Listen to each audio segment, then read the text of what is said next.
Hi, everybody. Welcome to our webinar, and thanks so much for being with us. We appreciate you spending your valuable time with us as we have a conversation about how to improve what we do every day in design and construction projects. So I'm Nicholas Johnson. I'm the Chief Evangelist at Kahua, and I'm very happy to be with you today. Let me tell you just a little about Kahua before we start. Kahua is the world's only low-code application platform built specifically for the complexity of the design and construction industry. We've got an ever-growing ecosystem of partner companies that provide services and application enhancements. It makes us different from everyone else, this platform technology we use. We are purpose-built. We have solutions specifically for contractors, their subcontractors, for construction owners of various types, from healthcare to government, K-12 and universities, transportation and utilities, and more. The ability for each stakeholder to own and maintain their data on any project without having to recreate in another stakeholder's database is unique to Kahua. We call that Kahua to Kahua, and we'd love to talk to any of you about that if you're interested in hearing more. And finally, we have an unmatched security standard. There is no one else that provides cloud computing services in the construction industry. No one else has been able to achieve FedRAMP certification authorization on their full suite of products. So we're very proud about that security status we have. Again, makes us very different. That's enough about Kahua. Let me introduce you to Georgia Aguila. Georgia comes to us from AECOM and brings an incredible background of experience. So Georgia, tell us a little bit more about yourself and about the work you do at AECOM. Thank you. I'm an associate vice president with AECOM and the senior project controls manager. For the past 20 years, basically, I've been going into mostly large government agencies and helping them establish program management offices. And in the 21st century, the way you do that is you leverage technology wherever that is possible. So I've had the good fortune of implementing and standing up quite a few project management information systems over time and working with a strong team of professionals that not only understand technology, but they also understand project management and the project controls environments and the needs of our clients.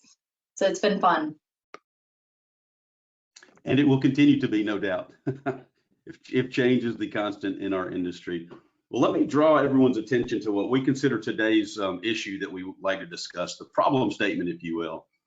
At a recent Construction Users Roundtable National Conference, the organization referred to as CURT, the theme was construction in a VUCA world. Now, VUCA is an acronym for volatility, uncertainty, complexity, and ambiguity.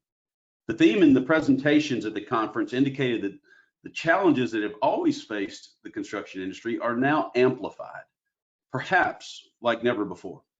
And a commonly suggested solution was that we adapt new practices and new technology to address these issues.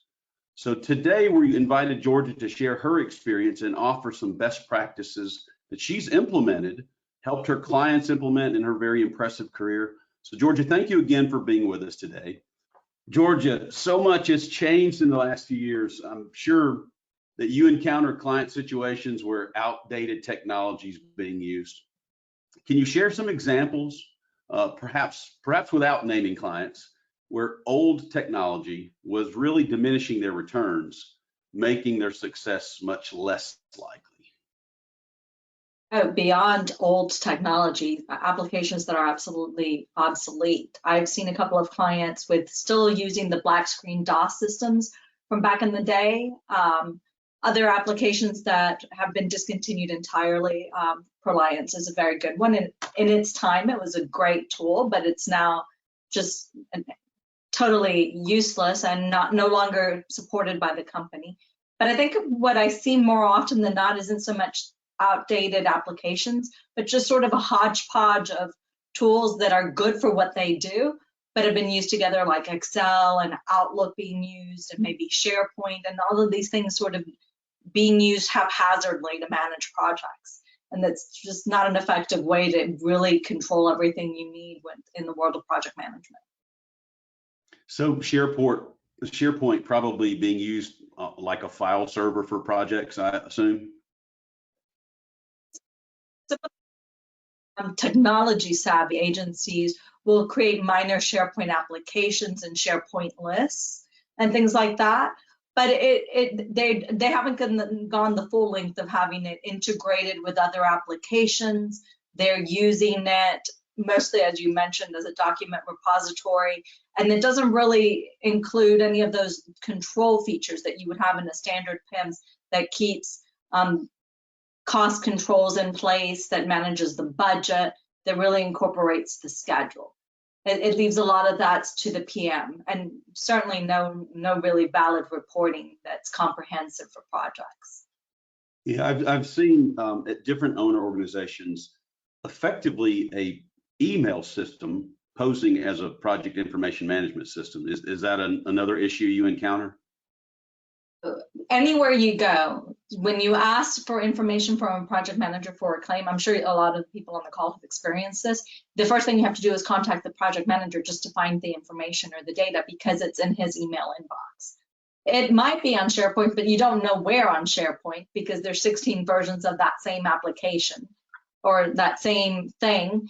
And that's considering that SharePoint does have version control, but people rename things and they don't stick to the nomenclature for that file, and then you don't know which one's the latest. So, and especially in terms of managing claims and getting around added cost to projects, it's an ineffective way to defend yourself from contractors and things like that, because everyone has their own version of the truth going. Yeah, okay. So I'm going to back up a second and just give you a little background. Early in my career, I was a software manager for a large AEC firm. I was always really proud, actually, that we took the position that we wanted to be great at designing and constructing facilities for our clients. That was our core business. We did not want to try to create software. I was always pleased with that as a software manager. We didn't try to get into the software development business. No matter how unique we thought our business processes were, we did not try to build our own tools. Software side, that is. I say this because I knew other firms that spent small fortunes developing software that never quite met their expectations. Do you encounter that with construction owners trying to create their own solutions? And what's your experience with homegrown software solutions? Mostly it doesn't work. They end up having something like what I mentioned with SharePoint, which is a hodgepodge. Occasionally you're running across one that works. Florida Department of Transportation District 4 implemented, with our help, a system called Project Suite that's now used statewide. But that particular application wasn't developed in the hopes of replacing a PIMS. It grew over time through iterative improvement. Started off with a scheduling system, and they added cost functionality, and then they kept growing and building that until they had it in a complete application. And it was done over a 5-year period, which, I mean, I think if you told anyone it was going to take you 5 years to give them a PIMS, they'd probably jump out the window and tell you no thank you. So that wasn't where they headed out. When they head out to do that, it's an unsuccessful thing, especially when you can purchase a platform or software as a service that's basically done the shell work for you. And then I won't lie, it's still a heavy lift for a lot of agencies to configure it and customize it in a way that works for their needs and do that implementation well. Well, and the example you give is a huge state agency. In most states, DOT has the largest budget of any organization in the state. I assume that's probably true in Florida. So don't enter into that without some strong financial backing and some stick-to-itiveness that a government agency can have, and that a private entity that has to draw a profit or answer to shareholders might not be able to face that kind of pressure. So it reminds me another large agency, the GSA is a customer of Kahua, and we went in and did some phenomenal things in taking down point solutions. Over 20 commercial applications we replaced. We did 24 integrations for them. But one of the other interesting facts was that we replaced over 20 homegrown solutions that the GSA had created. So it does seem like it's not, it's a fairly common thing that a large organization will try to spend their own money. We were glad we were able to just bring 20 different places of data into one place in Kahua. So let's move on. The difficulty there Oh, Oh, go go ahead. ahead. No, please. As I say, the difficulty there is then once you have a homegrown system, you have to maintain it. So unless you're also going to maintain a large staff on board to maintain it and keep it up to date with modern technologies and things like that, your homegrown system will also become obsolete very quickly. Well, Georgia, there was a key word there too, a large staff. Because if you're a mid-sized organization and you've got a person on your team that is spectacular with technology, that can write and create all kind of unique things, that's fantastic until that person leaves your organization. If you've got a large staff, you probably can cover that. You've got some buffer with the talent that you have. But if you're a smaller organization, you've got one or two people that know how to create, modify, repair the tool, then you certainly put yourself in jeopardy if those folks have to leave for any reason. Let's go from worst case to best case. So in your opinion, what are the most critical challenge or the most critical technologies to get right on a project or across the portfolio of projects? What are the most important technology pieces that your owner clients should have? Remotely. And in the world of construction, we've done it for forever because we're on job sites that are in different parts of, depending on the agency, it might be the country, it might be the state, or it just might be different sides of the building. But you want to be able to have all of the information in one central location that everyone's working from. So if it can be on the cloud, that is your best bet. You don't lose data. If something goes down in a warehouse in Kansas, the one in Omaha picks it up. So cloud-based is important.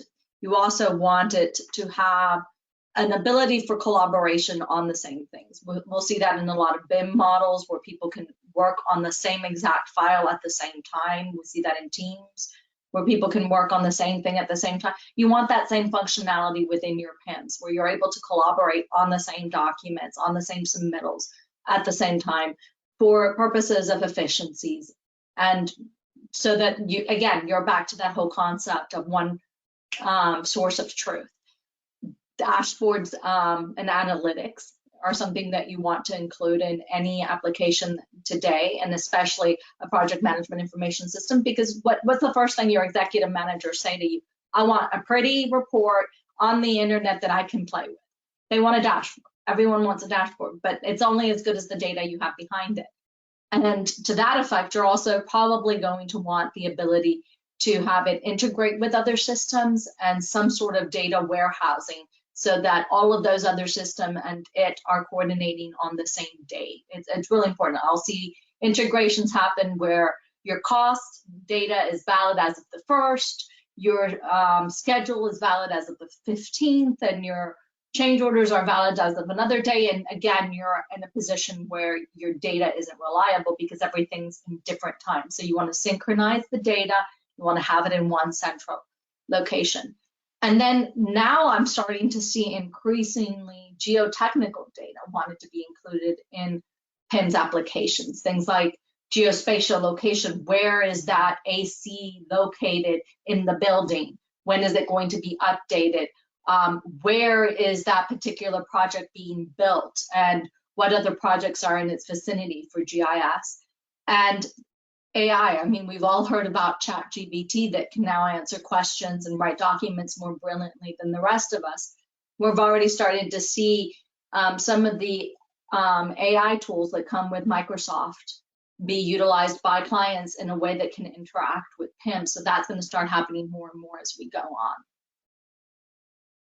Okay, if those are the critical things, those are the must-haves, are there some nice-to-haves that you'd add to the list if you're that end user or that end user executive? What are the things that you really, I wish my project information management system would do this? Earlier, a lot of project management informations do a good job of just housing data, but you want one that also comes in with cost controls. We've had clients that want their PIMs to be GASB compliant, that they're auditable, so that because they're managing change orders and budgets in there, they want to be able to assure their accounting folks that whatever they're managing there is good and reasonable and followed all of those GASB standards.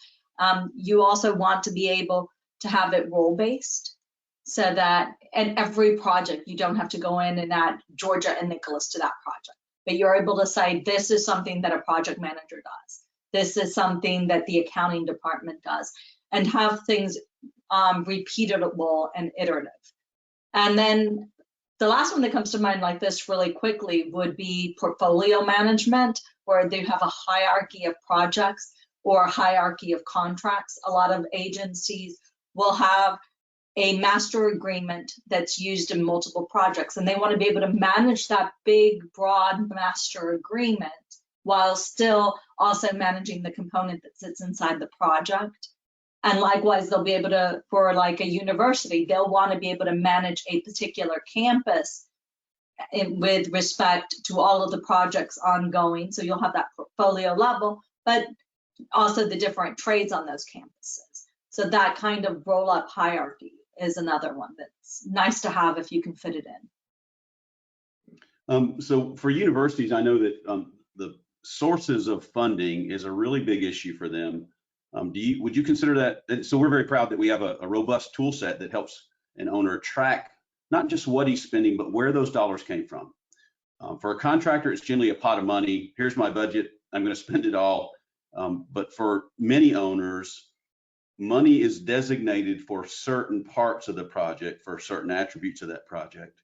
So it's important that they track back. With the IIJA, the infrastructure bill, there are new requirements for tracking dollars back to the source of the funding. Do you find that to be a big issue for your owner clients, especially you mentioned universities, so the kind of the area that I come from. I know it was huge there. Is it important for other owners as well? You should mention funding, because oftentimes when the project management office comes over and tells me that they want a PIM, they think, oh, no, funding's not important. I don't want that. And then we get into the implementation, and guess what they want? Funding. They want funding, because we do this because we're usually on the executing end. So we've got projects that are budgeted. We've got projects we're recommending for budgeting. But we're thinking about it as, oh, we just have this money, and that's what it's been attributed to this project. But meanwhile, the executive managers, the accounting department, your finance folks are trying to figure out, well, what money do you need when, and what? So the minute they start implementing the system, the next thing they ask is that, well, can we get a roll-up of the funding, and can we see how much the funding of this particular thing has cost? And then it comes in there, but they often don't think of it just coming out of the box. Interesting. That's why they hire smart folks like yourself to help them through these processes, I'm sure. All right, let's shift gears away from the technology itself and talk a little bit about change management. When I started my career, I was with a very small company. My technology career, my software career, I should say, that company was called Constructware. I've also spent 10 years working for the two largest AEC software companies. And now I'm back with the Constructware founders as part of the Kahua team, once again, changing the way the industry works. In each of these companies, though, the main reason that we ever failed to close a deal is not that we lost to another competitor, but rather that the owner decides to do nothing at all. Why do you think that owners are so hesitant to update their tech stack for managing projects? Well, we were just talking about how many of them have obsolete programs. And some of these programs cost an arm and a leg to get up. And by the time they had them functioning, they weren't useful anymore. Or another management, they changed upper management and they came in and asked for different reports or different needs. And it just wasn't growing fast enough. So some of that is a fear that they're going to implement something that the minute they implement, it'll be old and nobody will want to use. A lot of it also has to do in terms of whether it's a government agency or it's a company like an AECOM. What happens is our bread and butter is putting out construction projects and building projects and designing projects. It's not using software or doing PIMs. So just to get your management to set aside money to dedicate to this thing that isn't a direct, at least in their minds, it's not a direct connection to what's going to get built and what they're going to be able to charge their clients or get government federal funding for example, gives some hesitation. So we try to work with them a little bit so that if they've selected a specific vendor that they want to go with, we can show them how to show their executives and the finance folks how they're going to get a return on that investment, and the ability to talk to the efficiencies that will be gained. And then we go full circle with them, explaining to them how applications today for project management information systems are different than the ones in the past. You don't download them, install them in your machine, and then have to be managing those licenses and have to be tracking down who needs an upgrade. It's all, a lot of these are anyway, are cloud-based. They're maintained and updated routinely by the providers, and that's less of a risk. And that the data is ultimately theirs. There's a lot of them that are concerned that if this data is out in the cloud, it won't be theirs or it won't be secure. So things like FedRAMP certification or multi-factored authentication come into place. So it's you have to spend some time with the customer, understand what their fears are, where they're getting pushback from their management, because usually there's one person who really champions it and understands the value, and they just need help conveying that value to those that are holding the purse strings. So those are some of the things that you do to ease their concerns. Are there things that technology companies like Kahua could do to just make that change seem more palatable or more doable? Training and outreach is often really important. I've seen vendors go out there and train people how to use their applications right off the bat so that they feel familiar with it. A lot of them are afraid that they're going to get something that doesn't work. And any tool, no matter how good it is, you could find the best tool in the world. And if you do a poor implementation of it, it's not going to work for you. So yes, do your research, but help them also find teams that are good at implementing, that can help them make sure that they're, and they can phase it in small pieces so that their implementation is successful. Training, showing them the software, and same thing. I think you all have to do very similar things than we do, is just get them over that fear of the implementation stage itself. Probably why you engage with so many owners, I'm assuming. So to help them, do just that, to alleviate these concerns and move forward. So let me just ask, talk about yourself, talk about AECOM. Are there additional best practices that you would share with this bigger audience today, whether they're around technology adoption or change management or just overall project management? Are there things that that you're proud of that you do, that you're proud of that AECOM does for your clients? Actually, AECOM is very good at, we also do a lot of program management where we actually manage a whole segment of projects for the agencies or the private company. And by doing that, we'll usually bring PIMS with us. So we'll implement it as much as possible. And sometimes we do that in baby steps. We'll implement dashboard and reporting in a centralized warehouse, and then we'll bring in software as a service platforms like that as they start to see it. So we'll bite the bullet sometimes ourselves and expend it just to get them to utilize the tool and see it and bring them into the fold. The other thing that I think makes the way we approach things differently than maybe other companies that do PIMS implementations is we don't do it from the perspective of software. We do it from the perspective of project controls and project managers. So as we're implementing these systems, or as a consequence or before doing that, we'll help them adopt best practices, changing things for more efficiencies. We'll help them improve the way that their project managers manage. We'll mentor their own project managers. We have significant mentor programs where we train other people to do what we do well and manage projects well and streamline that well, so that when a PIMS comes in, the sophisticated team utilizing it and a more likelihood of success. And then because we're that way as well, we implement the systems in the way that actually work. So you make sure that the business process is right before you put controls around it. Right. And so, I'm often telling people strive for progress, not perfection. I've had like a ton of clients that want to spend forever in that churn. You can lose a lot of money churning and churning and churning, trying to improve a process before you go and start using it, but in a PIMS especially, because they want it to be perfect coming out of the gate. And where we tell them is, here's what you need. This is a good process. This is what works for the industry. This will work for you. It's not perfect. The minute you go live, we're going to go back and change it because you're going to find opportunities for improvement. And understanding when you go into an implementation like this, that it is a 3 steps forward, 2 steps back indefinitely, because the goal is to be iteratively better, not to come out of the gate being perfect.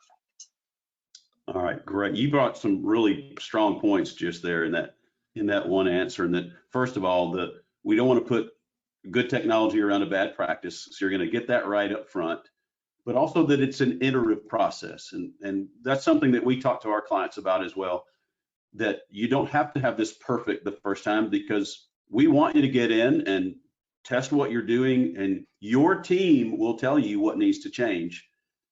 So that's a great point, but it also means the technology needs to enable that agility after you've already implemented a system. So the system needs to be flexible to bend with what the owner's requirements bend, because not only do we not always get it right the first time, exactly right, but sometimes the rules change and the software needs to be able to change with it. So those are some great points you brought up. Also, you want the application to be manageable and configurable by John Doe everywhere. A lot of times they think they're going to have to go and get super techie savvy C++ developer writers to get these PIMs to work. A lot of these PIMs, you can take classes, learn how to administer the system, and then anyone on their team can continue to manage it forward. They don't have to be permanently dependent on the vendors of the world or the consultants of the world. They can start taking ownership of that improvement themselves.